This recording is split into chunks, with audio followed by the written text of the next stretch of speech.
Malamig at nakakapanindig balahibo ang simoy ng hangin noong gabi ng Disyembre 31, 1909,000. Habang ang buong kalahang Maynila ay abala sa pag-iingay at paghahanda sa pagputok ng mga makukulay na kwitis upang salubungin ang bagong milenyo, isang madilim at walang awang lihim ang ibinaon sa limot. Sa isang madilim na pampublikong palikuran ng isang pamilyar na gasolinahan sa kahabaan ng North Luzon Expressway o NLEX, pumasok ang 34 na taong gulang na si Clara Villanueva. Dala niya ang kanyang paboritong pulang bag na pambiyahe. Iyon ang huling beses na nakita siyang buhay at humihinga. Ayon sa mismong asawa niya, ang iginagalang at tanyag na espesyalista sa internal medicine na si Dr. Eduardo Villanueva. Naghintay siya ng ilang oras sa labas ng palikuran sa loob ng kanyang sasakyan. Ngunit lumipas ang mga oras, hindi na kailanman lumabas ang kanyang asawa. Walang CCTV sa lugar na iyon. Walang kahit isang nakakita. Walang naiwang anumang bakas. Parang nilamon ng lupa si Clara nang walang pasabi. Dahil sa kawalan ng ebidensya at testigo, itinuring ng mga autoridad na isa lamang itong ordinaryong kaso ng paglayas dahil sa diumano'y problema sa mag-asawa. Ang mga dokumentong kaso ay pinabayaan, inalikabok at ibinaon sa kailaliman ng mga hindi seryosong record ng pulisya. Ngunit ang katotohanan ay tila isang buhay na bangkay. May sarili itong paraan ng pagahon mula sa malamig na hukay. Gaano man ito katagal ibaon, 11 mahahabang taon ang lumipas. Oktubre 19, 2010, pumatak ang alas 11 ng gabi. Sa isang luma, masikip at mainit na apartment sa Caloocan, pabagsak na umupo sa lumang sofa si Dennis. 28 taong gulang siya, pagod na pagod mula sa buong araw na pagbubuhat ng mga mabibigat na bakal at paglilinis bilang isang hamak na tagapangalaga ng isang lokal na gym. Binuksan niya ang isang latang malamig na beer upang pawin ang uhaw. Dinampot niya ang remote at walang ganang inilipat ang channel ng telebisyon. Saktong bumungad sa screen ang isang sikat na programa sa telebisyon na nagtatampok at naghahanap ng mga nawawalang tao. Sa gitnang screen, nakatayo ang isang 54 na taong gulang na ginang. Mahigpit na mahigpit ang kanyang yakap sa isang kupas na litrato. Tila ba ito na lamang ang nakisang nagduduktong sa kanya sa taong nasa larawan. Siya si Teresa, ang nakatatandang kapatid ng nawawalang si Clara. Punong pait, hinakpis at pangungulila ang kanyang boses.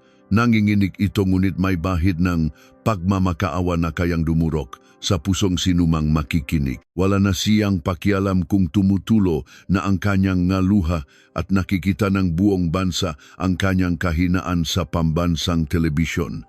Siya ang kapatid ko, si Clara Villanueva. Nawala siya noong bisperas ng bagong taon ng 1999. Hanggang ngayon, 11 taon na ang lumipas, ngunit maniwala kayo, kahit isang araw ay hindi ko siya nakalimutan. Kung nasaan man siya, buhay man o patay, parang awan niyo na.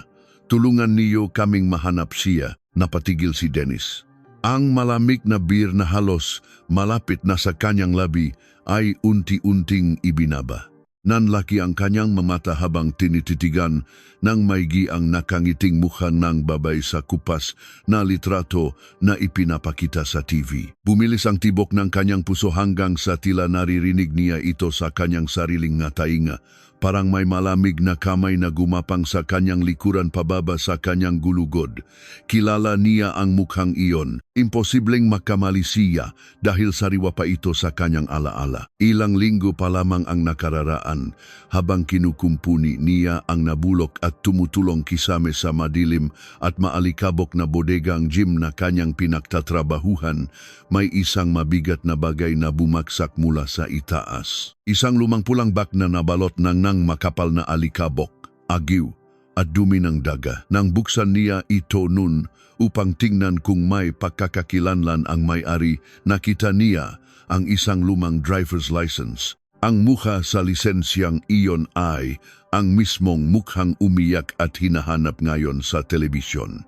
Nanginginig ang nga kamay at pinagpapawisan ng malamig si Dennis nang kunin niya ang kanyang lumang cellphone. Halos hindi niya mapindot ng tama ang nga numero ng hotline na kumikislap sa ibabang ng screen ng TV. Isang malalim na pahinga ang pinakawalan niya nang may sumagot na operator sa kabilang linya. "Hello, gusto ko pong magbigay ng impormasyon." Yung babaeng hinahanap niyo sa TV ngayon lang, si Clara Villanueva. Nakita ko po ang lisensya niya. Nasa bodegang gym na pinagtatrabahuhan ko, kasama ang isang pulang bag na nahulog mula sa sirang kisame. Kinabukasan, Lunes ng umaga, ang maputlang sikat ng araw ay pilit na tumatagos sa maalikabok na bintana ng Manila Police District.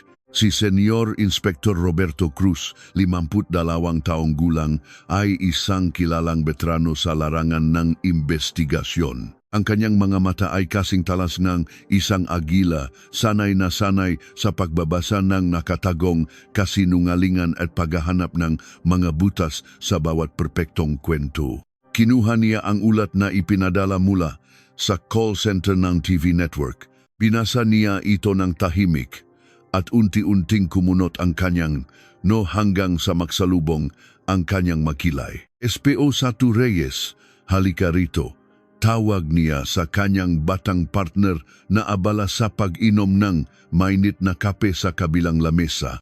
Lumapit si Reyes at sumulyap sa hawak na papel ni Cruz. "Ano yan, Chief? Mukhang ang aga-aga ay seryoso tayo ah." Kaso NG nawawalang taon noong 1999, sagot ni Cruz. Ang boses ay mababa, madiling at puno NG pagdududa. May tumawag na informant kagabi.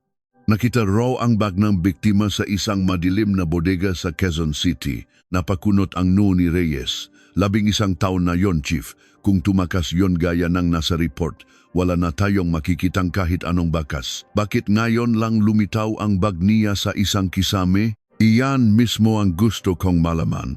Tumayo si Cruz nang mabilis at isiniwat ang kanyang kupas na leather jacket. "Tara na, pupunta tayo sa Quezon City." Ang gusali kung saan matatagpuan ang gym ay isang 4 na palapak na lumang istruktura na may nangangalawang na pintura at nagbibitak-bitak na semento. Sinalubong sila ni Dennis na bakas pa rin ang matinding kaba at takot sa namumutlang mukha. Dinala niya ang 2 pulis pababa sa madilim na bodega.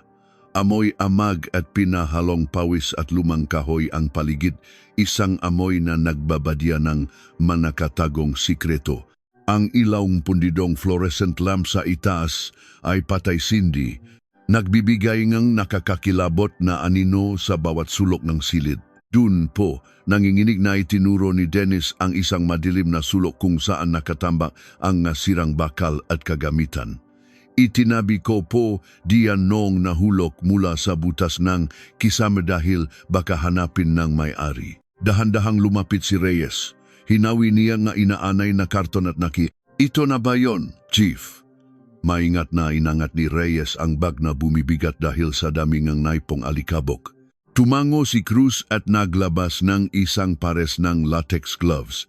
Binuksan niya ang kinakalawang na zipper ng bag. Umalingaw-ngaw ang isang mahinang tuno ng pagkapunit ng tela. Sa loob, natagpuan nila ang isang lumang plastic pouch na may zipper. Nang buksan nila ito, tumambat ang isang lumang lisensya sa pagmamaneho. Binasa ni Cruz ang nakasulat na pangalan ng malakas, Clara Villanueva. Ipinanganak noong 1965.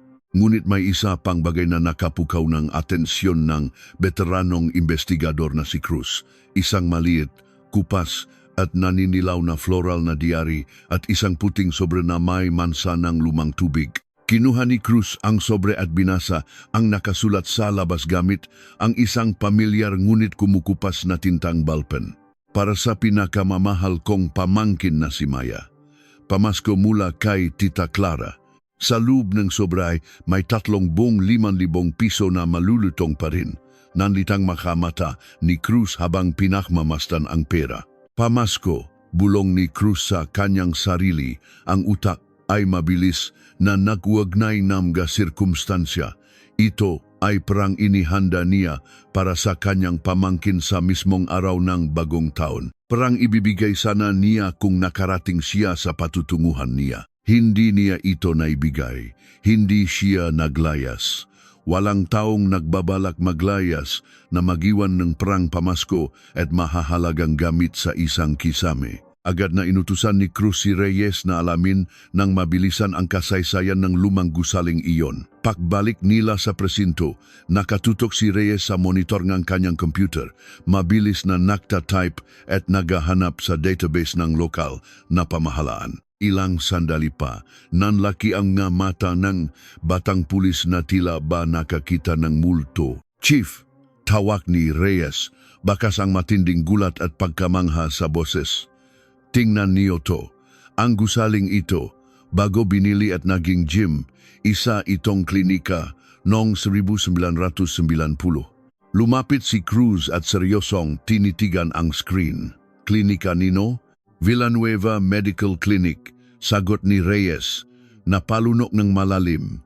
Ang nagmamay-ari at punong doktor ng klinikang iyon noon ay si Dr. Eduardo Villanueva, ang mismong asawa ng biktima.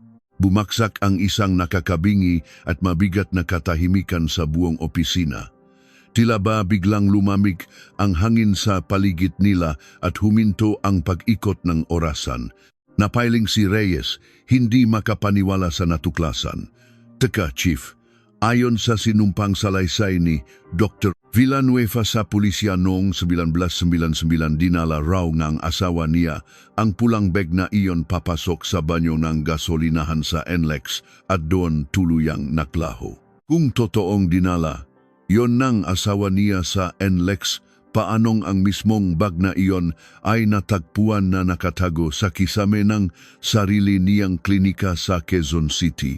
Isang malamig at mapangganib ng hitian sumilay sa mga labi ni Inspektor Cruz.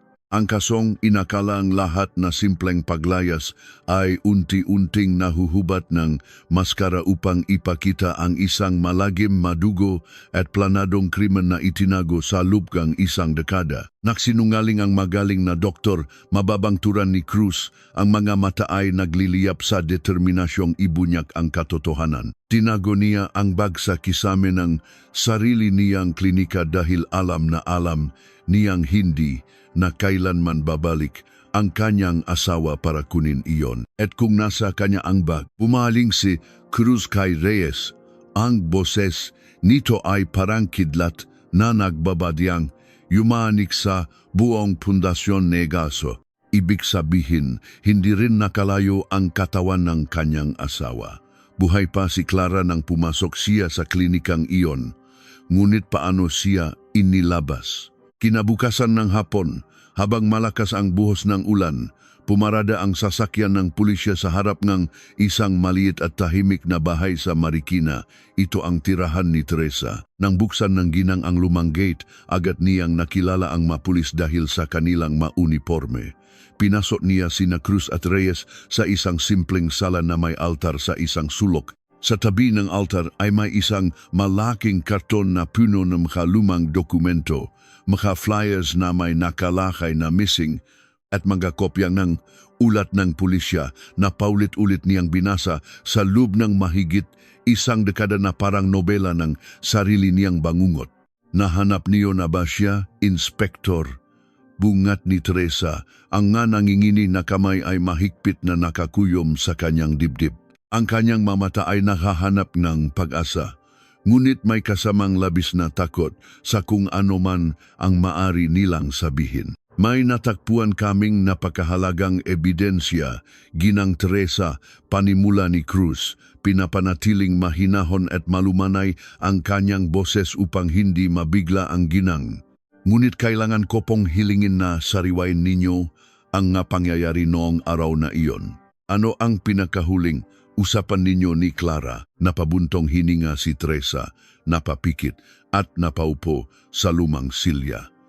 Pilit niyang inaalala ang araw na dumurog sa pamilya nila. Ang usapan namin, makikita-kita kaming buong pamilya para sa tanghalian ng bagong taon. Ayon kay Eduardo, nang makausap ko siya, maga raw umalis si Clara sa bahay nila bandang alas 6 ng umaga. Susunod na lang daw si Eduardo dahil may tatapusin pa siyang mga importanteng papeles sa kanyang klinika. Nagsulat si Reyes sa kanyang notepad. Hindi sila makasabay na umalis ng bahay? Umiling si Teresa ng mariin. Hindi po, kaya lubos akong naktaka. Ang usapan ay makikita sila sa isang gasolinahan sa next bandang alas 11 para sabay na pumunta sa amin sa probinsya. Pero 2 oras akong naghintay doon. Tinawagan ko ng tinawagan ang cellphone ni Eduardo hanggang sa sumagot siya bandang alas 3 ng hapon. Ano ang reaksyon ni Dr. Villanueva nang makausap ninyo siya sa telepono? Seryosong tanong ni Cruz. Nakatutok sa bawat reaksyon ng mukha ni Teresa. Parang natataranta siya, parang gulat na gulat. Sagot ni Teresa, unti-unting namumuo ang ngamainit na luha sa kanyang mata. Sabi niya, pumasok daw si Clara sa banyo, dala ang kanyang pulang bag at hindi na lumabas pa. Nilibot na raw niya ang buong lugar pero wala. Inspektor, sa totoo lang, noon pa man ay may mabigat na pakiramdam na akong may mali sa kwento niya. Hindi basta-bastang aalis ang kapatid ko nang walang paalam, lalo na't bagong taon. Napatitig si Cruz sa altar kung saan nakasindi ang isang kandila para kay Clara. May nabanggit ba si Clara na mabigat na problema nila ng kanyang asawa bago siya mawala? Natigilan si Teresa. Tila may isang alaala na pilit niyang inililibing ngunit ngayon ay kailangan niyang hukayin muli para sa hustisya. Hindi si Eduardo ang malaking problema, Inspektor, kundi ang kanyang biyenan. Ang gina ni Eduardo na si Doña Carmen, napakalupit ng matandang babaeng iyon kay Clara. Palagi niyang pinapamuha at ipinagsisigawan na hindi nababagay ang kapatid ko sa isang sikat at mayaman na doktor na tulad ng anak niya. Nakatinginan sina Cruz at Reyes. Isang bagong, mas madilim na anggulo ang unti-unting lumilitaw sa investigasyon. Bumalik sa isipan ni Cruz ang kupas na floral na diary na nakuha nila mula sa bag. Nasaan ngayon si Dr. Villanueva? Nasa isang malaking pribadong ospital sa Makati. Mataas na ang posisyon, mapait na sagot ni Teresa. Bakas ang galit sa panginginig ng kanyang balikat. Patuloy ang masayang buhay niya. Nag-asawa siyang muli pagkatapos ideklarang patay na si Clara ng korte noong 2007. Para siyang walang pakialam na parang naktapon lang ng sirang laruan. Habang bumibiyahe pabalik sa istasyon, tahimik lang si Cruz habang tinititigan ang mapatak ng ulan na humahampas sa bintana ng sasakyan. Ang mga malilit na pirasong puzzle ay unti-unting nabubuo, ngunit ang larawang lumalabas ay nagbibigay ng matinding kilabot maging sa isang veteranong tulad niya. Isang asawa na nag-imbento ng perpektong kwento. Isang bag na itinago sa kisame ng klinika. At isang malupit na biyenan na may lihim na galit. Kinuha ni Cruz ang floral na diary ni Clara mula sa plastik ng ebidensya. Dahan-dahan niyang binuklat ang mga kupas na pahina. Ang huling nakasulat na entry ay noong Disyembre 31, 1959 eksaktong. Isang araw bago siya mawala ng parangbula, binasa ni Cruz ang nakasulat at unti-unting nanlamig ang kanyang buong katawan. Gusto ro akong makausap ni Mama Carmen bukas ng umaga sa klinika bago kami umalis patungong probinsya. Nalaman niya ang lihim ko noong 20 taong gulang pa lang ako ang nakaraan na pilit kong kinalimutan. Gusto niya akong bantaan na sasabihin lahat kay Eduardo para sirain ang pamilya namin. Susuko na ba ako o lalaban para sa asawa ko? Biglang napapreno si Reyes nang may tumawid na aso sa kalsada, ngunit hindi iyon ang nagpatigil sa paghinga ni Cruz. Reyes, maring tawag ni Cruz. Ang boses ay seryoso at nagbabanta ng panganib. Hindi sa Nelly X nawala si Clara. Hinding-hindi siya nakarating doon. Tumingin si Reyes mula sa rearview mirror. Nagtataka. Anong ibig mong sabihin, Chief? Isang nakakapangilabot na katahimikan ang bumalot sa loop ng sasakyan bago sumagot si Cruz. Tila ina-analisa ang bawat salitang bibitawan niya. Pumunta siya sa klinika noong mismong umaga ng bagong taon para harapin ang kanyang biyenan. At ang klinikang iyon ang naging huling hantungan niya.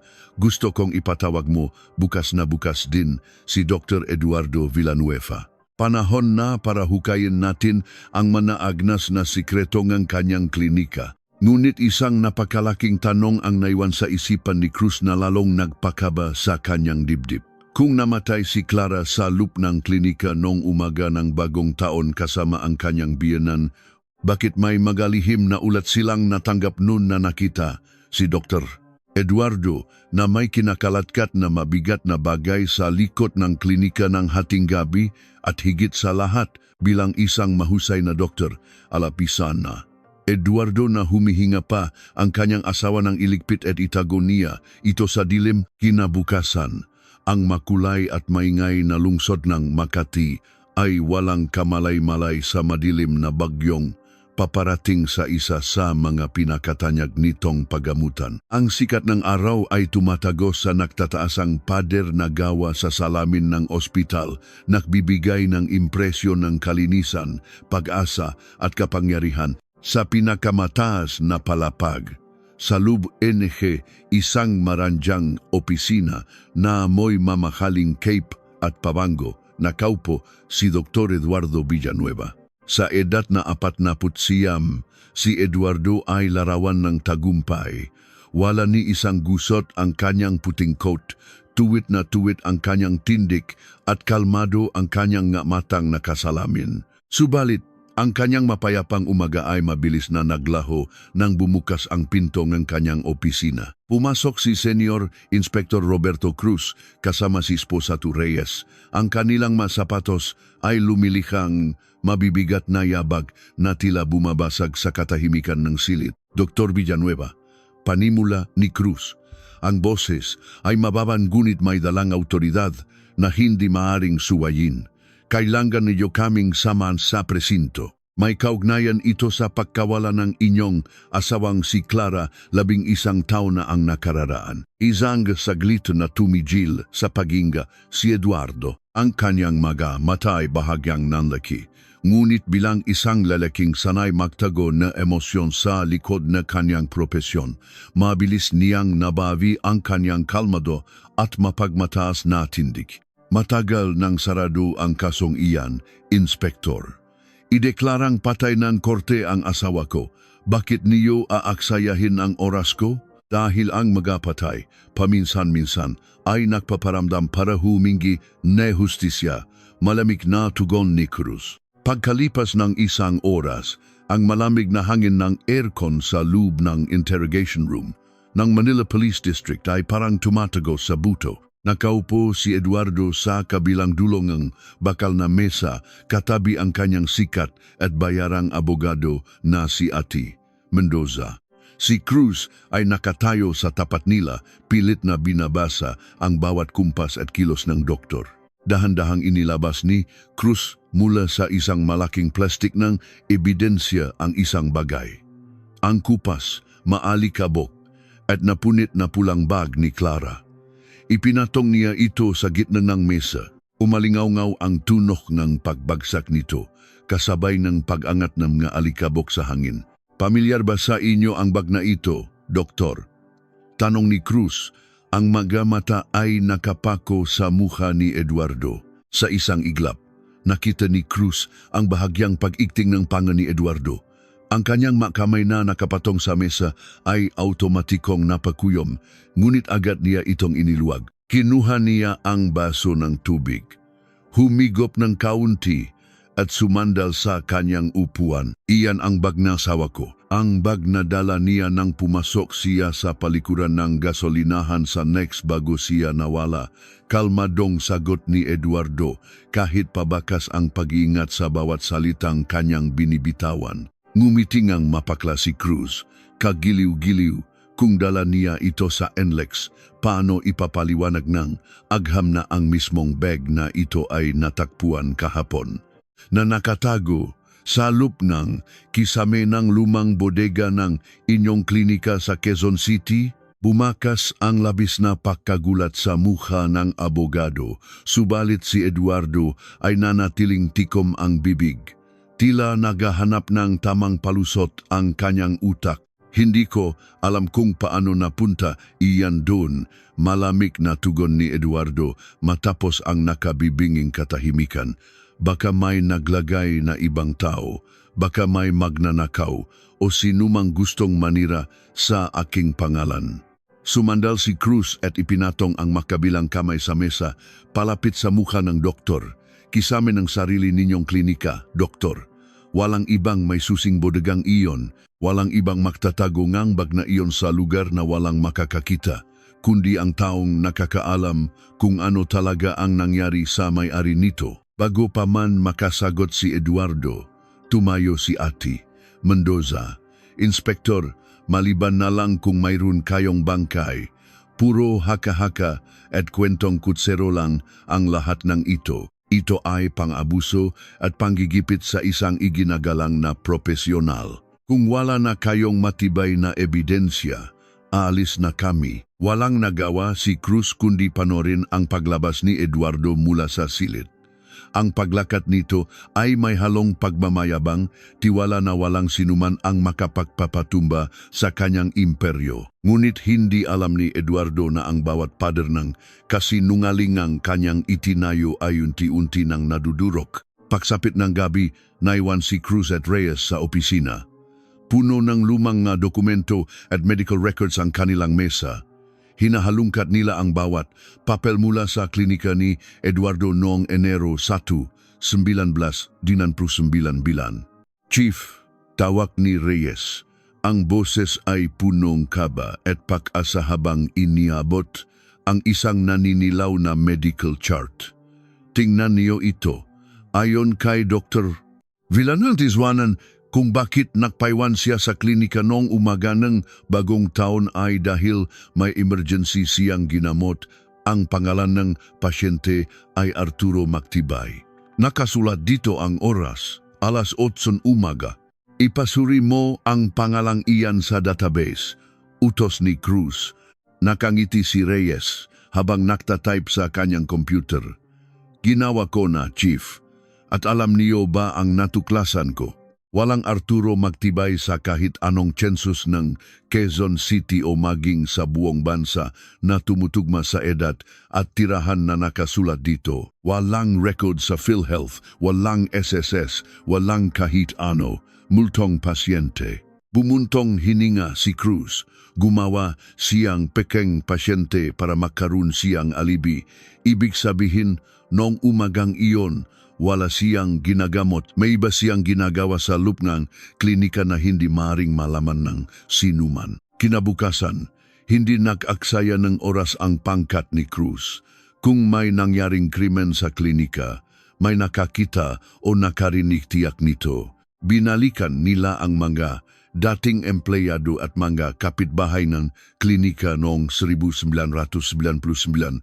Sa isang masinsinang paghahanap, nakarating sila sa isang probinsya sa Laguna upang hanapin ang isang lalaking nagngangalang Tomas. Si Tomas ay 48 anyos na ngayon, nagtatrabaho bilang isang kargador sa isang hardware store. Noong 1999, siya ang kajera NG 124, oras na sari-sari store. Nakatabi mismo NG Klinika, NGN, MA, Villanueva. Nang makita ni Tomas ang badge ng pulis, agad na namutla ang kanyang mukha. Pumasok sila sa isang maliit na karinderya upang mag-usap. Nanginginig ang kamay ni Tomas habang hinahawakan ang kanyang kape. Tomas, 11 taon na ang lumipas. Wala ka nang dapat ikatakot. Mahinahong pakiusap ni Cruz. Kailangan lang namin malaman kung may nakita ka noong gabi ng Enero 1, 1999 sa likod ng klinika ni Dr. Villanueva. Napalunok si Tomas, pilit na iniwas ang kanyang tingin. Ngunit ang bigat ng konsensya na dinala niya sa loob ng mahabang panahon ay tuluyan ng sumabog. 11:00 po ngang gabi iyon, Inspektor. Walang kataw-taw sa kalsada dahil pagod ang lahat sa pagdiriwang ng bagong taon. Lumabas ako sa likod ng tindahan para sana manigarilyo. Bumilis ang pintik ng puso ni Reyes habang naghihintay ng susunod na sasabihin ni Tomas. Nakita ko po si Doktor. Nakabasak-basak ang boses ni Tomas dahil sa takot. Nasa likod siya ng klinika sa may madilim na eskinita. Hirap na hirap po siyang humila ng isang napakabigat na bagay palabas ng pintuan sa likod. Dinig na dinig ko ang kuskos nito sa semento. Ano ang hinihila niya, Tomas? Diin ni Cruz, inilalapit ang mukha, isang malaking bulto, Chief. Nakabalot ng mahigpit sa isang makapal na asul na trapal at itinali ng malubid. Inangat niya iyon at isinakay sa loob ng trunk kanyang kotse. Nang isara niya ang pinto, nakita ko ang pagod sa mukha niya at ang kanyang madamit puno na likabok at dumi. Tumakas po ako agad pabalik sa loob dahil kinilabutan ako. Hugis tao po ang bultong iyon. Sigurado po ako, nanlamig ang buong katawan ni Reyes. Tumingin siya kay Cruz at nagkaintindihan ang dalawa. Kung itinakbo ni Eduardo ang katawan sakay ng kanyang kotse, saan niya ito dadalhin sa kalagitnaan ng gabi kung saan walang makakakita sa kanya? Saan ang probinsya ng pamilya Villanueva? Mabilis na tanong ni Cruz kay Reyes nang makapasok sila sa sasakyan. Binuklat ni Reyes ang kanyang notebook. Nakmula ang pamilya ni Eduardo sa isang liblib na sitio sa kabundukan ng Rizal. Chief, pagari ng ina niyang si Doña Carmen ang malalawak na lupain dun nun, ngunit nabenta na ang karamihan. Ang natira na lamang ay ang isang lumang mansyon na inabandona na at tuluyan ng kinain ng kagubatan. Wala nang nakatira run sa loob ng 20 taon. Isang matalim na liwanag ng pag-asa ang kumislap sa mga mata ni Cruz. Perpektong lugar para magtago ng patay. Ihanda mo ang tropa. Kumuha kayo ng search warrant. Pupunta tayo sa Rizal. Makalipas ang ilang araw, isang kawan ng sasakyan ng pulisya at forensic team ang bumabaktas sa maputik at baku-bakong daan patungo sa kabundukan ng Rizal. Ang hangin ay umaalulong na parang kaluluwang nakdurusa. Matangkat ang mga damo at nagtataasan ang mga puno na tila nagbabantay sa isang madilim na sikreto. Sa dulo ng isang masukal na landas, natakpuan nila ang inabandonang bahayma Villanueva. Gumuho na ang bubong nito at nababalot ng mga gumagapang na baging ang mga pader. Sa likod bahay, malayo sa daanan, napansin ni Cruz ang isang bahagi ng lupa na hindi natural.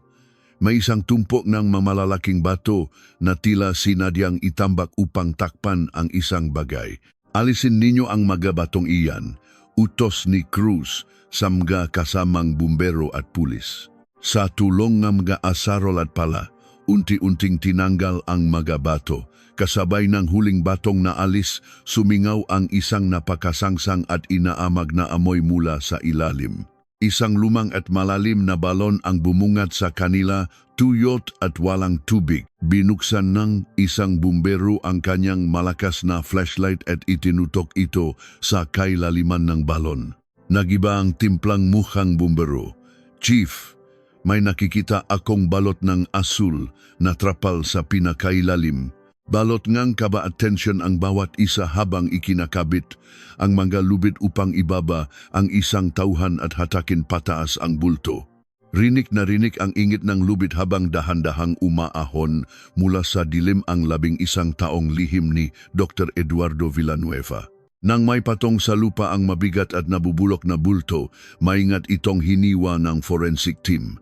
Habang napupunit ang trapal at nabubuksan ang mapatong ng plastik, lumantad ang mabutong ang isang tao at nakapulupot pa rin sa mga butong iyon ang isang pamilyar. Nakaswatan isang pulang jacket at pantalon na maong, kasama ang isang pares ng puting sapatos. Ang mismong nga damit na suot ni Clara noong araw na siya ay nawala. Lumapit ang forensic doctor. Ang kanyang mukha ay nababalot ng matinding lungkot at pangingilabot habang sinusuri ang bungo ng biktima. Tumayo ang doktor at tinawag si Cruz. Nanginginig ang boses nito, isang bagay na bihira mangyari sa isang taong araw-araw nakakaharap ang mga patay. Inspector Cruz, bulong ng doktor, tila natatakot na marinig ng kakahuyan ang kanyang sasabihin. May matinding basag ang bungo niya sa likod. Marahil ay itinulak siya o pinupok ng isang matigas na bagay. Namatay ba siya agad? Tanong ni Cruz, nakakuyom ang mga kamao. Umiling ang doktor at ang susunod nitong sinabi ay tuluyang nagpatigil sa mundo ni Cruz, hindi inspektor. Ipinapakita ng marka sa buto na napakabagal ng pagdurugo sa kanyang utak. Hindi nakamamatay agad ang tama sa kanyang ulo. Ibig sabihin, nang balutin siya sa trapal na ito at ihulok sa napakalalim na balon, hindi pa siya patay. Buhay pa si Clara, humihinga at nakikiusap ng saklolo sa loob ng madilim na trapal habang tinatabunan siya ng mga bato ng sarili niyang asawa. Disyembre 5, 2010. Pumasok ang kapulisan ng Maynila sa loob ng marangya at malawak na ospital sa Makati kung saan nakahari si Dr. Eduardo Villanueva. Walang pakialam si Senior Inspector Roberto Cruz sa mga naguguluhang tingin ng pasyente, nurse at iba pang doktor habang nagmamarsa sila patungo sa pinakamataas na palapag. Bumukas ang pinto ng opisina ni Eduardo. Nakaupo ang doktor, may kausap na pasyente, ngunit nang makita niya ang mga pulis ay unti-unting nawala ang kulay sa kanyang mukha. Dr. Eduardo Villanueva, malakas at malinaw na deklarasyon ni Cruz, umaalingaw-ngaw sa buong pasilyo. Inaaresto ka namin sa salang pagpatay at pagtatago ng bangkay ng iyong asawang si Clara Villanueva. May karapatan kang manahimik. Anuman ang sabihin mo ay maaring gamitin laban sa iyo sa hukuman. Sa mismong harapan ng kanyang makasamahan sa propesyon, pinosasan ang tanyak na doktor. Ang malamig na bakal ay kumalansing. Tila bumabasag sa perpektong ilusyon ng kapangyarihan at yaman na itinayo niya sa loob ng 11 taon. Namumutla si Eduardo, nakatikom ang labi, ngunit ang pangingining ng kanyang matuhod ay hindi niya maitago. Kinabukasan, sa loob ng malamig at madilim na interrogation room, nakaharap muli sina Cruz at Eduardo. Wala na ang mamahaling suit ng doktor. Nakaswat na siyang kulay kahel na damit ng bilanggo. Nakayuko siya, ang kanyang makamay ay mahigpit na nakakuyom sa ibabaw ng mesa. Inilapag ni Cruz ang isang makapal na folder sa harapan ni Eduardo, ang opisyal na autopsy report mula sa Forensic Laboratory.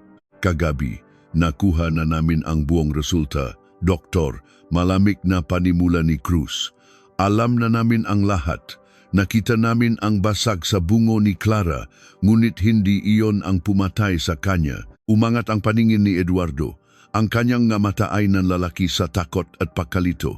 Anong ibig mong sabihin? Hinampas ni Cruz ang lamesa, sapat para mapatalon sa gulat ang doktor.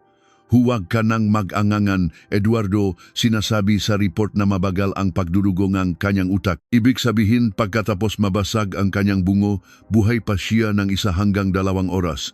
Buhay pa ang asawa mo nang ibalot mo siya sa asul na trapal at itapon sa kailaliman ng tuyong balon sa Rizal. Tuluyang nadurok ang matibay na pader ng doktor. Ang lalaking sanay maging kalmado sa loob ng operating room ay biglang napahagulgol. Tinakpan niya ang kanyang mukha gamit ang kanyang manangingini na palad at ang kanyang maiya ay umaling-aungaw sa 4 na sulok ng silit. Hindi ko siya pinatay. Sigaw ni Eduardo, ang boses ay basak at puno ng desperasyon. Wala akong ginawang masama sa kanya. Aksidente ang lahat. Aksidente. Nanlilisik ang mga mata ni Cruz. Paano naging aksidente ang pagbabaon ng buhay sa sarili mong asawa? Humagulgol si Eduardo at dahan-dahang ikinuwento ang madilim na katotohanan noong umaga ng Enero 1, 1999. Wala ako sa klinika ng umagang iyon. Gumawa lamang akong pekeng record ng pasyente para pagtakpan ang nangyari. Bandang alaunang ng hapon, nakatanggap akong tawag mula sa ina ko kay Mama Carmen. Umiyak siya, sumisigaw na humihingi ng tulong. Pagdating ko sa klinika, nagmamadali akong bumaba sa basement. Napalunok si Eduardo, tila sariwang-sariwa pa sa kanyang isipan ang nakakakilabot na eksena. Nakita ko si Clara, nakahandusay sa paanan ng hagdanan ng basement. Duguan ang likot ng kanyang ulo, nakatayo lang si Mama sa itaas ng hagdan, nanginginig at hindi makapagsalita. Ano ang ginawa mo? Matigas na tanong ni Cruz. Doktor ka, sinuri mo ba siya? Tumango si Eduardo, ang mga luha ay patuloy na umaagos. Lumuhod ako. Hinawakan ko ang kanyang pulso. Mahina, napakahina, pero tumitibok pa. Humihinga pa siya, Inspektor. Agad kong kinuha ang cellphone ko para tumawag ng ambulansya. Kung ganun, bakit hindi mo tinuloy? Nanggigigil na tanong ni Cruz. Isang tawak lang, Eduardo. Isang tawak lang. Baka sakaling nailigtas pa siya at nakalakad palabas ng ospital. Bakit hinayaan mo siyang mamatay? Napapikit si Eduardo. Punong-punong pait at pagsisisi ang kanyang mukha dahil nakiusap ang ina ko. Nang makita niyang hawak ko ang telepono, bumaba siyang hagdan at lumuhod sa harapan ko. Niyakap niya ang mga binti ko at nagmakaawa. Sabi niya, "Huwag, Eduardo, parang awa mo na. Ako ang tumulak sa kanya. Kapag tumawag kang pulis, makukulong ako. Mamamatay ako sa loob ng rehas." Bumaksak ang isang napakabigat na katahimikan sa looban interrogasyon room. Naririnig lamang ang mabilis at mabigat na paghinga ng doktor. Pinalaki ako ng ina ko ng mag-isa, patuloy ni Eduardo. Ang boses ay halos isang bulong na lamang. Nagpakahirap siya, naglaba at nagbenta ng kung ano-ano para lang mapag-aral ako ng medisina. Hindi ko kayang makitang kinakalatkat siya ng mga pulis. Kaya sa sandaling iyon, pinili ko ang aking ina kaysa sa aking asawa. Pinanood ko si Clara. Pinanood ko ang dahan-dahang pagkawala ng kanyang hininga hanggang sa tuluyan na siyang nawala. Kinamuhian ni Cruz ang lalaking nasa kanyang harapan. Isang doktor na sumumpa sa ngalan ng medisina na magliligtas ng buhay, ngunit hinayaan ang sariling asawa na mamatay sa malamig na semento ng basement para lamang pagtakpan ang krimen ng kanyang ina. Sa batas, tinatawag itong murder by omission ang sadyang hindi pagtulong upang hayaang mamatay ang biktima at ang bag. Tanong ni Cruz, sinusubukan pakalmahin ang sarili. Bakit itinago pa ninyo ang pulang bag niya sa kisame ng inyong klinika? Bakit hindi niyo nalang sinira o itinapon? Napakunot ang nuni Eduardo. Bakas ang labis na pagtataka at kalituhan. Ang bag. Inspektor, ng gabing iyon bago ko isakay ang katawan ni Clara sa kotse para dalhin sa Rizal, iniutos ko kay Mama na sunugin ang lahat ng gamit ni Clara, kabilang na ang pulang bag na iyon. Hindi ko alam kung bakit itinago niya iyon sa kisame sa halip na sunugin. Laking gulat ko nang lumabas sa balita na nandun pala iyon sa loob ng 11 taon. Napatigil si Cruz. Kung hindi si Eduardo ang nagtago ng bag sa kisame, bakit sinuwa ng matandang si Doña Carmen ang utos ng kanyang anak? Bakit itinago nito ang ebidensya malapit sa kanila? May binabalak ba itong iba? Upang malaman ang buong katotohanan, nagpasya sina Cruz at Reyes na bisitahin si Doña Carmen. Matapos ibenta ang kanilang ari-arian, napag-alaman nilang naninirahan na ngayon ang matanda sa isang eksklusibong nursing home sa Tagaytay. Ayon sa ulat, mayroon itong Alzheimer's disease at madalas nang makalimot, ngunit minsan ay bumabalik ang katinuan nito. Kinabukasan, binaktas nila ang daan patungong Tagaytay.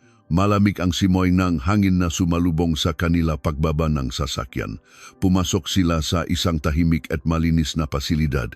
Sa tulong ng Dr. Duon, dinala sila sa isang kwarto kung saan nakaupo sa wheelchair ang isang 78 taong gulang na ginang. Nakatingin lamang ito sa labas ng bintana, tila walang pakialam sa mundo.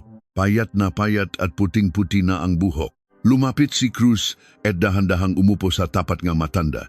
Doña Carmen, dahan-dahang lumingon ang matanda. Ang kanyang mga mata ay blanco at walang emosyon. Sino kayo? Magkakaibigan ba kayo ni Eduardo? Magapulis kami. Doña Carmen, malumanay na sagot ni Cruz. Gusto lang sana namin itanong kung naalala niyo pa si Clara, ang manugang ninyo. Ang nangyari noong bagong taon ng 1999. Nang marinig ang pangalang Clara, biglang nagbago ang ihip ng hangin. Ang blangkong tingin ni Doña Carmen ay napalitan ng isang matalim at nakakakilabot na kislap. Ang kanyang manangungulubot na kamay ay mahigpit na kumapit sa hawakan ng wheelchair hanggang sa pumuti ang kanyang mga buko. Ang babaeng iyon, garalgal ngunit punong-put na bulong ng matanda. Ang hampas lupang iyon, akala niya maisahan niya ako, gusto niyang sirain ang pamilya namin. Gusto niyang sabihin kay Eduardo ang mga lihim niya para magawi kami ng anak ko. Kaya niyo siya itinulak sa hagdan? Tanong ni Cruz, sinusubukang kumpirmahin ang pahayag ng anak nito. Biglang tumawang ng mahina ang matanda.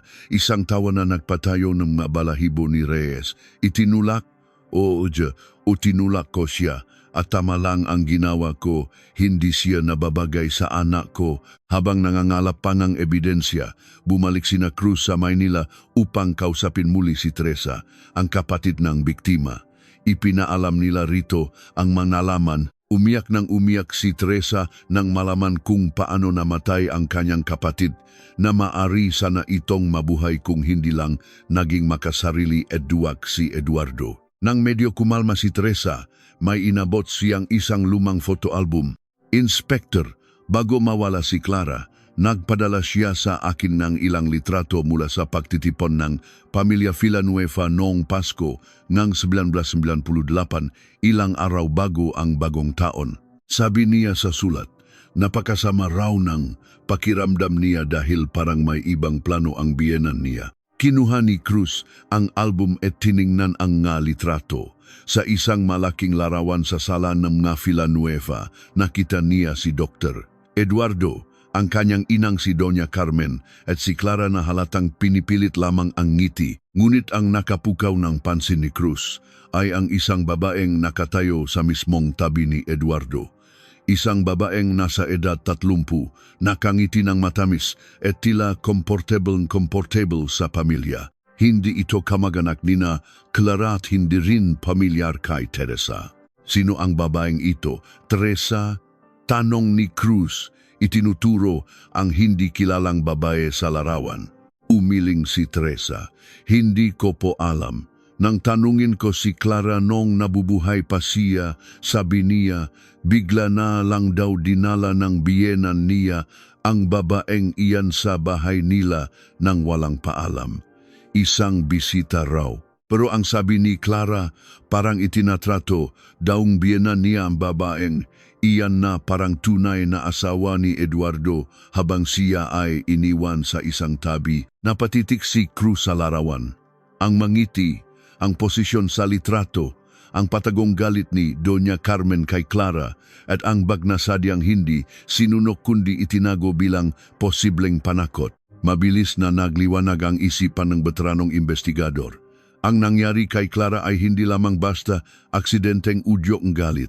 Ito ay isang planadong pag-alis sa landas. Gustong palitan ni Doña Carmen ang kanyang manugang. Ngunit sino ang babaeng nasa litrato? At ano ang kinalaman niya sa madugong pagpapalit ng posisyon sa pamilya Villanueva? Sa sandaling iyon, binalikan ni Cruz sa kanyang isipan ang litrato. Isang magandang babae, nakangiti at mukhang kabilang sa mataas na lipunan. Isang babaeng mas pinapaboran ni Doña Carmen na maging asawa ng kanyang anak na doktor. Kailangan nating makilala kung sino ang babaeng nasa litrato, utos ni Cruz kay Reyes nang makabalik sila sa istasyon.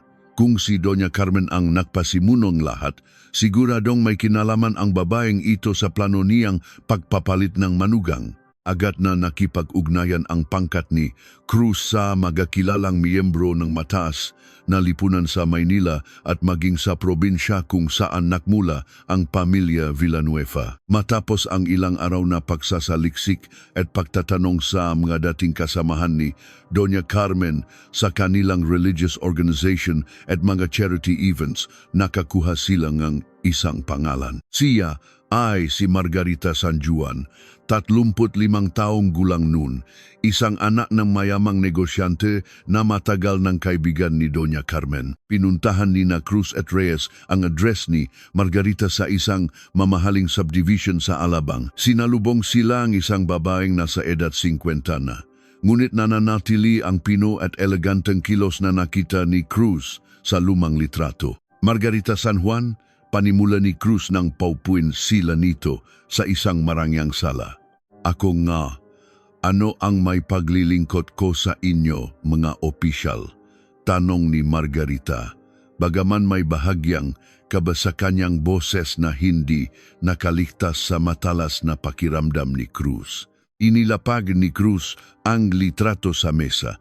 Naalala niyo pa ba ang pagtitipon na ito nung Pasko na 1998 sa bahay na Miga Villanueva? Tinitigan ni Margarita ang litrato at huminga ng malalim. Imbitasyon iyon ni Tita Carmen. Matagal na kaming magkaibigan ng pamilya niya. Bakit kayo naroon, Miss San Juan? Direktang tanong ni Cruz, habang ang tunay na asawa ni Dr. Eduardo na si Clara ay nakatayo sa isang gilid, kayo ang nasa tabi ng doktor. Ano ang kunay na relasyon niyo sa pamilyang iyon? Napayuko si Margarita at sa unang pagkakataon, nakita ni Cruz ang pagbagsak ng kanyang matatag na pader. Hindi ko ginusto iyon, Inspektor. Si Tita Carmen, siya ang may gusto. Matagal na niyang ipinipilit na ako ang dapat na naging asawa ni Eduardo. Nang gabing iyon, pinilit niya akong tumayo sa tabi ni Eduardo para sa litrato, para raw ipakita kay Clara kung sino ang mas nababagay sa anak niya. Alam niyo ba ang planong alisin si Clara sa landas nila? Madiin na tanong ni Reyes. Mabilis na nagangat ng tingin si Margarita, gulat at takot ang rumehistro sa kanyang mukha. Hindi, wala akong alam. Nang mabalitaan kong nawala si Clara nung bagong taon, natakot ako. Lalo pa nang tawagan ako ni Tita Carmen at sabihing, wala na ang sagabal, pwede na kayong magpakasal ni Eduardo. Kinilabutan ako. Mula noon, pinutol ko na ang anumang koneksyon sa kanila at hindi na ako nagpakita pa. Nabuo na ang buong larawan sa isipan ni Cruz. Ang pagpatay kay Clara ay hindi lamang isang aksidente na nawi sa pagtatago ng bangkay. Isa itong sinadyang pagpatay. Isang planong pinasimulan ng isang malupit na biyenan upang palitan ang manugang ng isang babaeng sa tingin niya ay mas karapat-dapat para sa kanyang paboritong anak at si Eduardo. Sa halip na protektahan ang kanyang asawa, ay naging kasangkapan pa upang may sakatuparan ang maitim na balak ng kanyang ina. Nang bumalik sila sa presinto, inilatak ni Cruz ang lahat ng ebidensya sa lamesa. Ang autopsy report na nagpapatunay na humihinga pa si Clara bago ibahon. Ang testimonyang naktuturo kay Eduardo na itinago at itinapon niya ang katawan. Ang lumang litrato at ang pahayag ni Margarita, Reyes, mariying sabi ni Cruz, ang nga mata ay punong ng determinasyon. Ihanda mo ang lahat ng dokumento para sa pagsasampa ng kasong murder laban kay Dr. Eduardo Villanueva at accessory to murder laban kay Doña Carmen Villanueva. Ngunit isang malaking hadlang ang kinakaharap nila.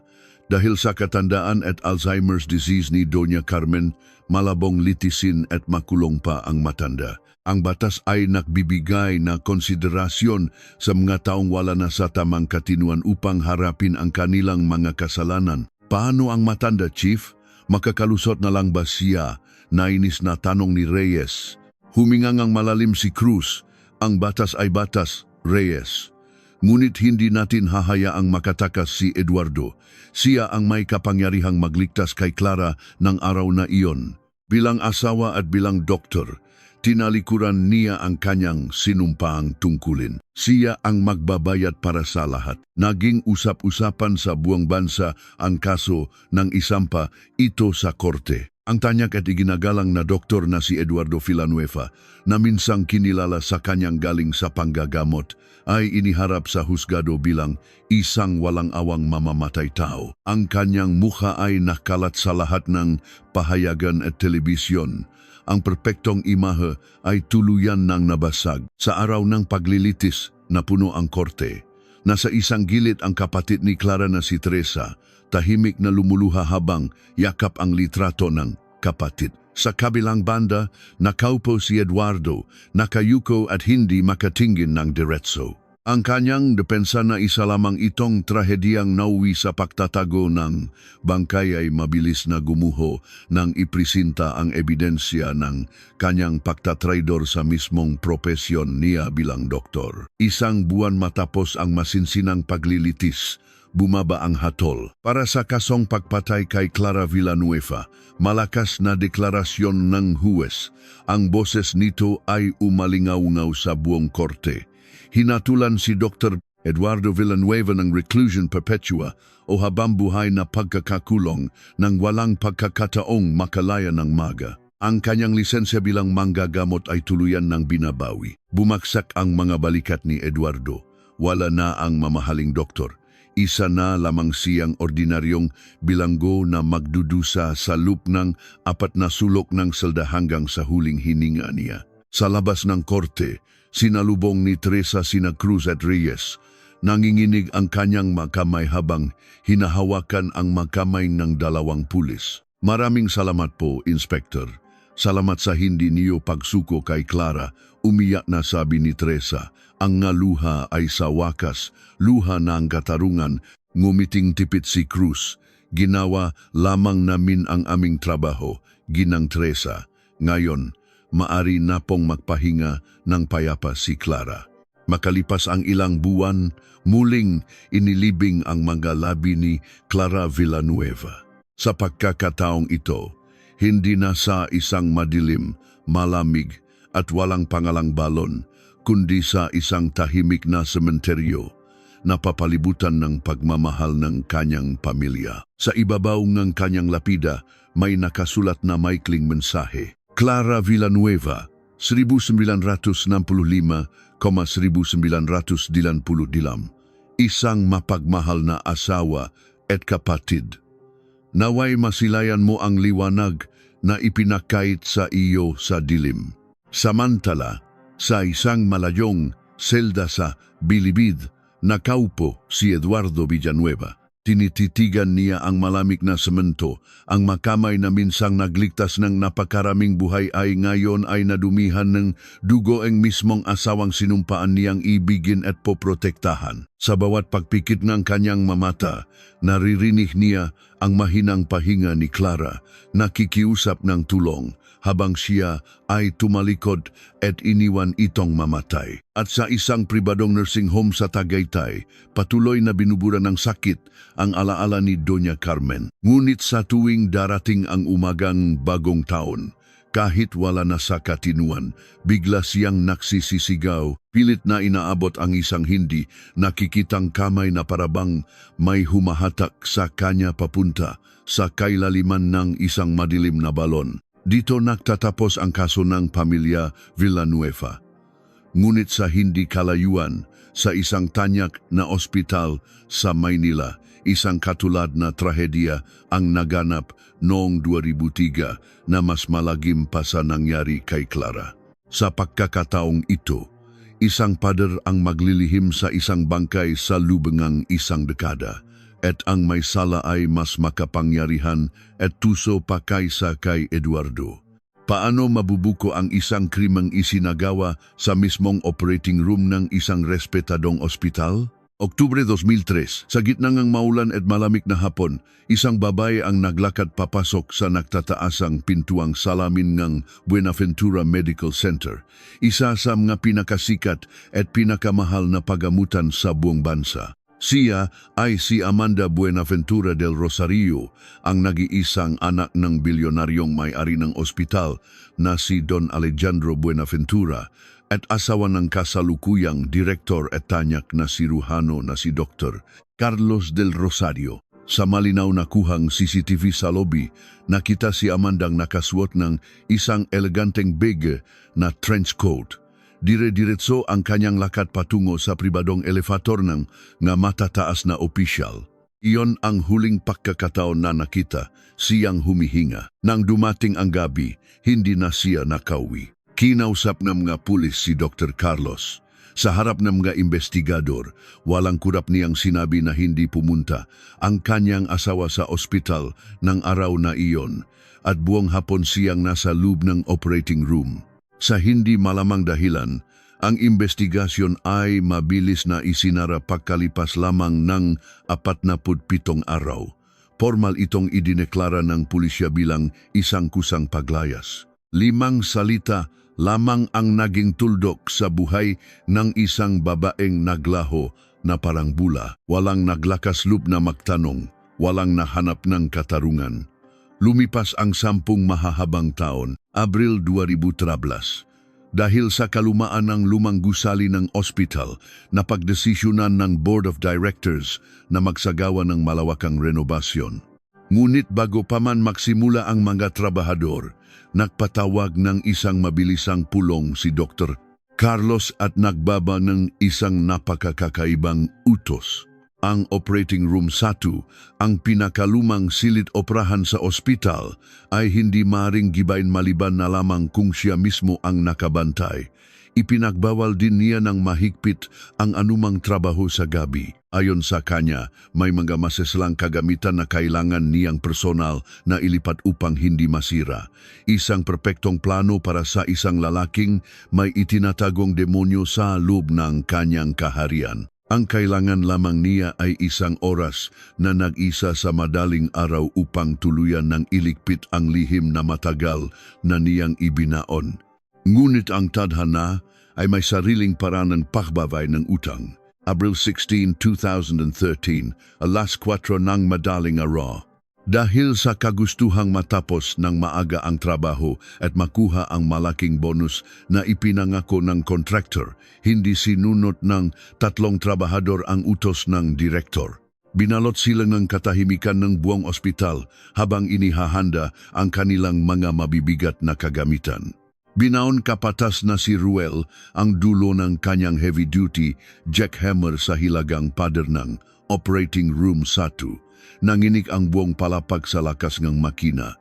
Habang unti-unting nababasag ang makapal na semento, may napansin ang isa sa mga trabahador. Ang kulay ng semento sa parteng iyon ay kakaiba, mas maputi, mas pino, at tila hindi ordinaryong materyales sa pagtatayo ng gusali. Subalit dahil nagmamadali, ipinagpatuloy ni Ruel ang paggiba. Alas 4:47 ng madaling araw ng tuluyang mabutas ang pader. Kasabay ng pagguho ng mga blok ng semento, isang nakakabinging ingay ng pagbaksak ang umalingaw-ngaw. Mula sa loob ng guwang ng pader, may isang malaking bulto na gumulong pabagsak sa paanan ni Ruel. Binalot ito na pakakapal na medical-grade plastic sheet. Pagbagsak nito sa sahig, nabutas ang lumutong na plastic at sumingaw ang isang napakasangsang at nakakasukang amoy ng kamatayan na 10 taong nakulong sa kawalan. Napasigaw sa labis na takot ang mga trabahador nang makita nila ang nilalaman ng plastic. Mga mapuputing buto ng tao na natatakpan pang tuyo at nangitim na laman. At nakapatong sa mga kalanse na iyon na tila isang multong yumayakap sa sariling mga buto ay ang kupas na big na trench coat.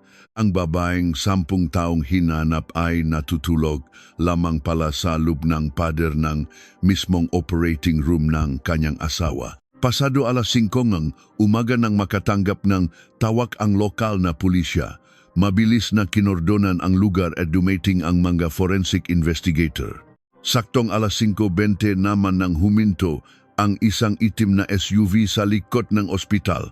Bumaba mula rito si Dr. Carlos Del Rosario, nakasuot ng maayos na suit.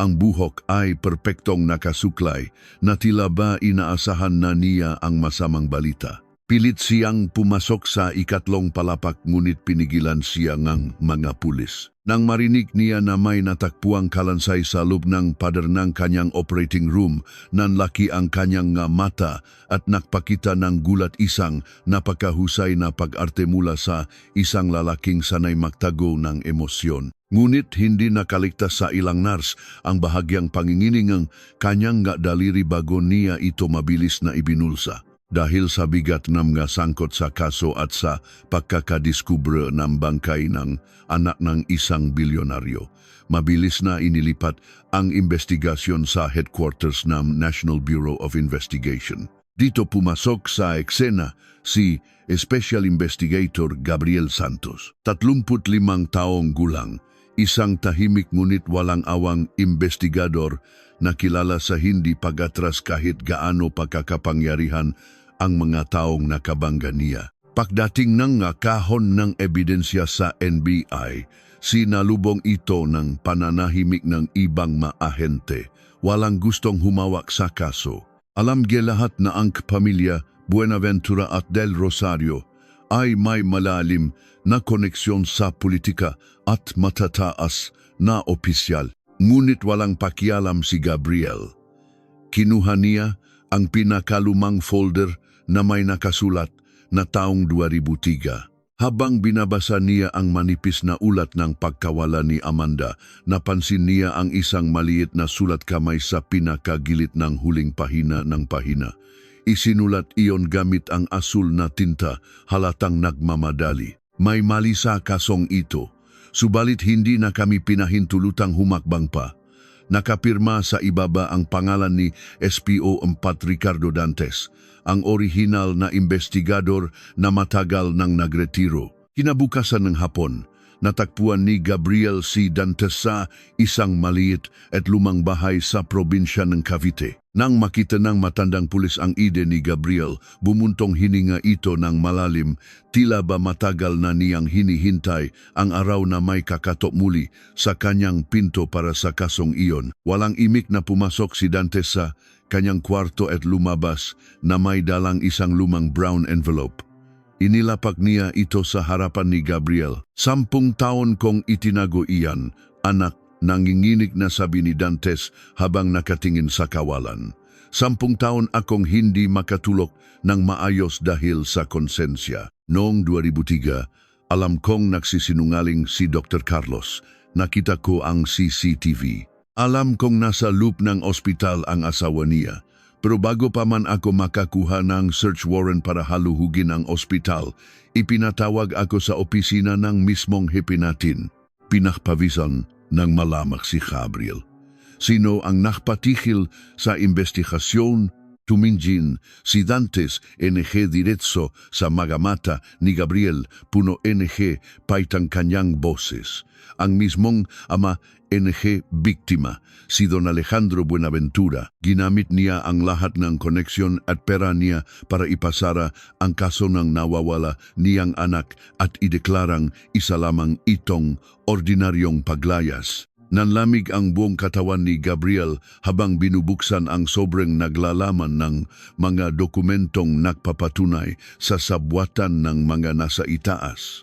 Paanong ang isang ama na halos sambahin ng lipunan dahil sa kanyang yaman at kapangyarihan ay nagawang paktakpan ang brutal na pagpatay sa kanyang sarili at nag-isang anak? Ano ang napakalagim na lihim na nadiskubre ni Amanda sa loop na ospital na naging dahilan upang masira ang kanyang buhay at mas piliin ng kanyang sariling pamilya na ibaon siya sa limot kaysa mabunyag ang katotohanan? Ang malawak at marangyang mansyon ng pamilya Buenaventura sa Dasmariñas Village ay tila isang naglalakihang puntod. Tahimik malamig at walang bakas ng buhay sa kabila ng napakaraming mamahaling kagamitan at mga gintong chandelier na nakasabit sa kisame. Pumasok si Special Investigator Gabriel Santos sa loob. Hawak ang lumang envelope na ibinigay sa kanya ng nagretirong pulis na si Dantes. Sa gitna ng malawak na sala, nakaupo sa isang mamahaling wheelchair si Don Alejandro Buenaventura. Ang minsang tinitinggala at kinatatakutang bilyonaryo ay isa na lamang mahina at ugot-ugot na matanda. Ang kanyang mga mata ay nakatitig sa isang malaking painting ng kanyang anak na si Amanda na nakasabit sa itaas ng fireplace. Walang pag-alinlangang lumapit si Gabriel at inilapag ang mga dokumento sa mesa sa harapan ng matanda. Alam ko na ang lahat, Don Alejandro, mariin at walang awang panimula ni Gabriel. Alam ko kung paano niyo pinatahimik ang investigasyon noong 2003. Alam ko kung paano niyo ginamit ang inyong yaman at kapangyarihan upang paktakpan ang brutal na pagpatay sa inyong sarili at nag-iisang anak. Dahan-dahang inalis ni Don Alejandro ang kanyang paningin sa painting at tiningnan ang nga dokumento. Wala nang gulat sa kanyang nga mata, tanging isang napakalalim at madilim na pagsisisi ang namamayani rito. Nangginginig ang kanyang migakulubot na kamay nang abutin niya ang litrato ni Kalansay ni Amanda na natagpuan sa Lubine Pader. Wala akong ginustong masama para sa anak ko. Garalgal na boses ng matanda, ang nga luha ay unti-unting pumapatak sa kanyang napisngi. Mahal na mahal ko si Amanda. Siya ang aking prinsesa, ang nag-isang tagapagmana ng lahat ng aking pinahirapan. Kung mahal niyo siya, bakit niyo pinaktakpan ang lalaking pumatay sa kanya? Matapang na isinumbat ni Gabriel. Bakit mas pinili niyong itago ang bangkay niya sa lubngang isang madilim na pader kaysa bigyan siya ng hustisya? Napahagulgol si Don Alejandro. Ang iyak ng isang amang nabubuhay sa araw-araw na bangunot ng kanyang sariling kasalanan. Dahil sa takot, Investigator Santos. Dahil sa matinding takot at kasakiman, pag-amin ng matanda habang pilit na pinupunasan ang kanyang ngaluha.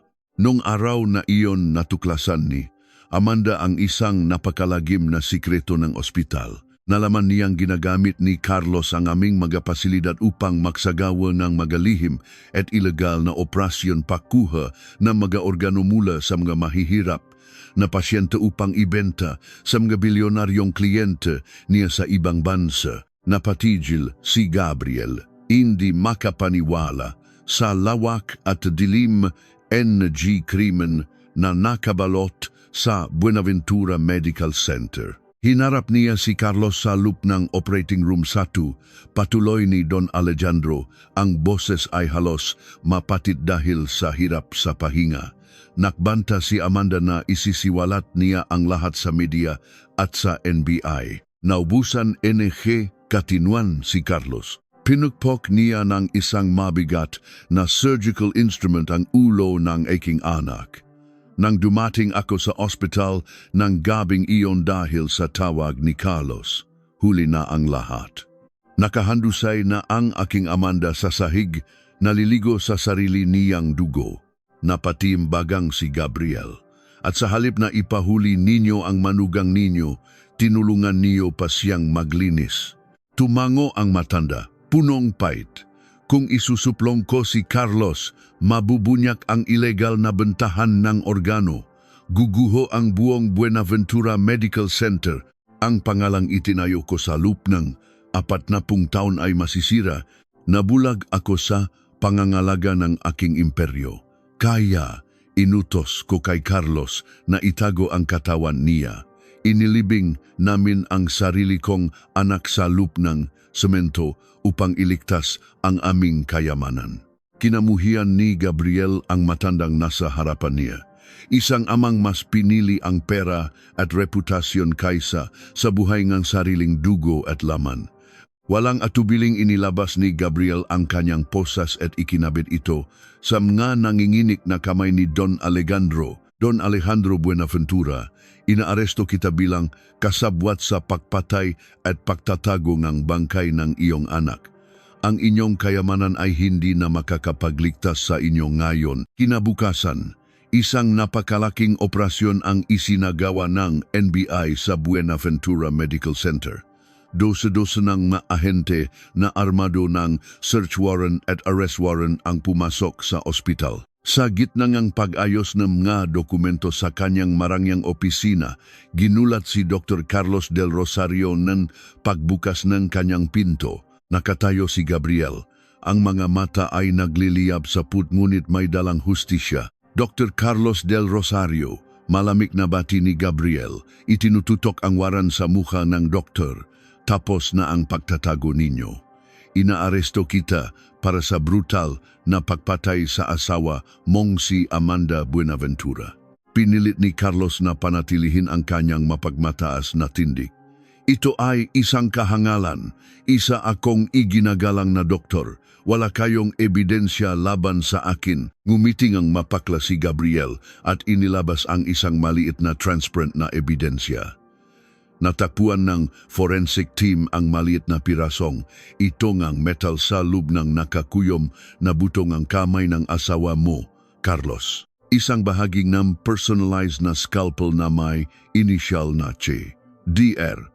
Hinawakan niya ng mahigpit ang ebidensyang magtuturo sa mamatay tao bago siya tuluyang bawian ng buhay sa ilalim ng malamig mong makamay. Tuluyang namutla si Carlos. Ang panginginig ng kanyang buong katawan ay hindi na niya nagawang itago. Habang nilalapitan siya ng mahente upang posasan, kitang-kita ng buong ospital ang pagbagsa ng kanilang idolo. Ang manars at doktor na minsang sumamba sa kanya ay nakatingin ngayon ng may pandidiri at takot. Isang mabilis ngunit matinding paglilitis ang naganap sa mga sumunod na buwan. Dahil sa pag-amin ng sariling ama ng biktima at sa mga matitibay na pisikal na ebidensya, hindi nakalusot ang dalawang salarin. Hinatulan si Dr. Carlos Del Rosario en reclusion perpetua nang walang pagkakataong makalaya pa. Si Don Alejandro Buenaventura naman ay binawian ng buhay sa loob ng kulungan matapos ang isang matinding atake sa puso.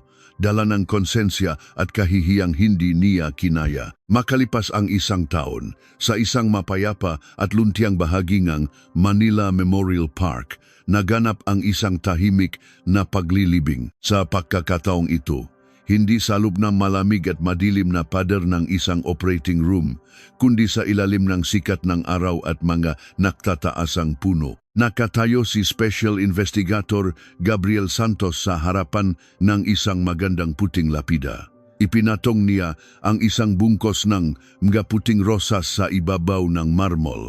Amanda Buenaventura del Rosario, 1973 hasta 2003, malaya na sa wakas. Tiningnan ni Gabriel ang malinaw na kalangitan. Ang hustisya ay paminsan-minsan nagiging bulag, nagiging mabagal at natatabunan ng ginto. Ngunit sa huli, ang katotohanan, gaano man ito kalalim ibaon sa ilalim ng semento at bato, ay palaging gagawa ng sarili nitong paraan upang umibabaw at maningil. Habang naglalakad si Gabriel palayo sa sementeryo, isang malamig na hangin ang humaplos sa kanyang mukha. Isang kwento ng dalawang babae, parehong pinakanulo ng nga lalaking sumumpa sa altar na sila ay mamahalin at poprotektahan. Parehong Pinas lang makakamay na sanay makpakaling, ngunit nabulak na kasakiman at takot. Sa huli, isang malalim na tanong ang maiwan sa ating mga isipan. Hanggang saan ang kayang isakripisyo ng isang tao para sa kapangyarihan at yaman? At hanggang kailan mananahimik ang mga lihim bago ito tuluyang sumabok at maningil ng buhay?